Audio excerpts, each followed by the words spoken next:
عظمت علم پہ، عظمت علماء پہ میں نے پہلی دلیل دی ہے کہ علم علماء کو حضور پاک سے ملا ہے، علم علماء کو حضور کے در سے ملا، حضور کے سینے سے ملا، حضور کی زبان سے ملا، پیغمبر علیہ السلام کے گھر سے ملا۔ تو پیغمبر کو علم سب سے زیادہ ملا، حضور کو علم سب سے زیادہ ملا، اسی لیے اس امت کے علماء کا بھی رتبہ سب امتوں سے زیادہ، اس امت کے علماء کا مرتبہ بھی سب امت کے علماء سے زیادہ، کیونکہ ان کے پاک پیغمبر کے پاس علم اللہ نے دیا ہے، اور نبی کہتے ہی اسے ہیں جو اللہ سے علم بھی لیتا ہے، عمل بھی لیتا ہے، امت کو علم بھی ٹرانسفر کرتا ہے، عمل بھی ٹرانسفر کرتا ہے۔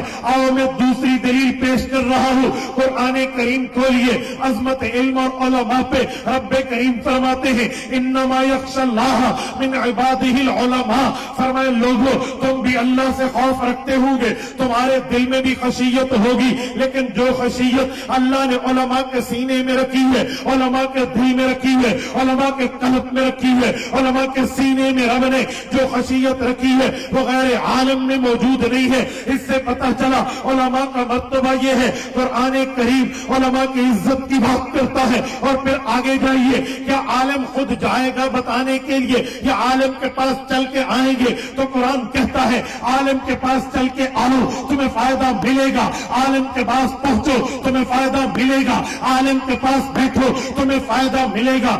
آپ کہیں گے کہاں ہے؟ اٹھائیے سورت نمبر 9 سورت توبہ، رب کریم نے فرمایا ہے، فرمایا ہر جماعت جہاد کے لیے نہ جائے، کوئی جماعت جہاد کے لیے جائے، کوئی جماعت علم میں لیتفقہوا فی الدین، دین کی مہارت کے لیے بیٹھے۔ فرمایا کیوں بیٹھے؟ فرمایا اسی لیے بیٹھے وَلِيُنذِرُوا قَوْمَهُمْ إِذَا رَجَعُوا إِلَيْهِمْ، ان کے پاس جب ان کی قوم آئے، ان کے فالوورز آئے، ان کے ساتھی آئے، ان کی کاسٹ آئے، ان کے احباب آئے، یہ انہیں علم بتائیں۔ پتہ چلا اِذَا رَجَعُوا إِلَيْهِمْ، علم والوں کے پاس جایا جاتا ہے، علم والوں کے پاس جھکا جاتا ہے، علم والوں سے علم لیا جاتا ہے۔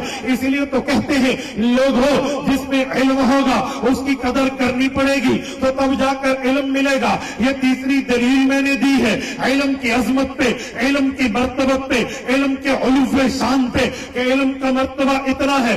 آؤ میں چوتھی دلیل علم کی بنیاد پہ پیش کر رہا ہوں، علم اور کتنا ہے۔ قرآن کریم فرماتا ہے والذین اوتوا العلم درجات، فرمائے لوگوں جن کو میں نے علم دیا ہے انہیں میں نے رتبہ دیا ہے، جنہیں ہم نے علم دیا ہے انہیں ہم نے درجہ دیا ہے، جنہیں ہم نے علم دیا ہے انہیں ہم نے مرتبہ دیا ہے، جنہیں ہم نے علم دیا ہے انہیں ہم نے مقام دیا ہے، جنہیں ہم نے علم دیا ہے انہیں علم کی نہج بھی دی ہے۔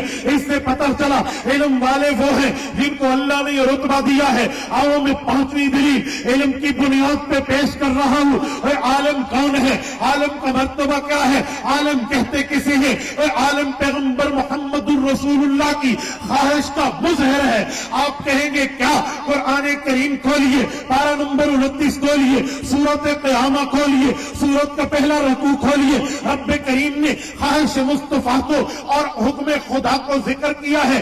آپ کہیں گے کیسے؟ قرآن کریم میں ہے حضور پاک علیہ السلام جب حضرت جبرائیل کی تلاوت سنتے ابھی وہ پورا نہ کرتے، حضور پہلے پڑھنا شروع کر دیتے۔ وجہ یہ تھی جلدی علم حاصل ہو، جلدی امت تک پہنچے، جلدی قرآن حاصل ہو، جلدی امت تک پہنچے، جلدی اللہ کی شریعت حاصل ہو، اگلی نسلوں تک پہنچے۔ حضور اس وجہ سے جلدی فرماتے تو قرآن کریم میں رب کریم نے رسول کریم کو مخاطب کر کے اعلان فرمایا، فرمایا لا تحرک بہ لسانک لتعجل بہ، محبوب ہم یہ کام مت فرمائیے۔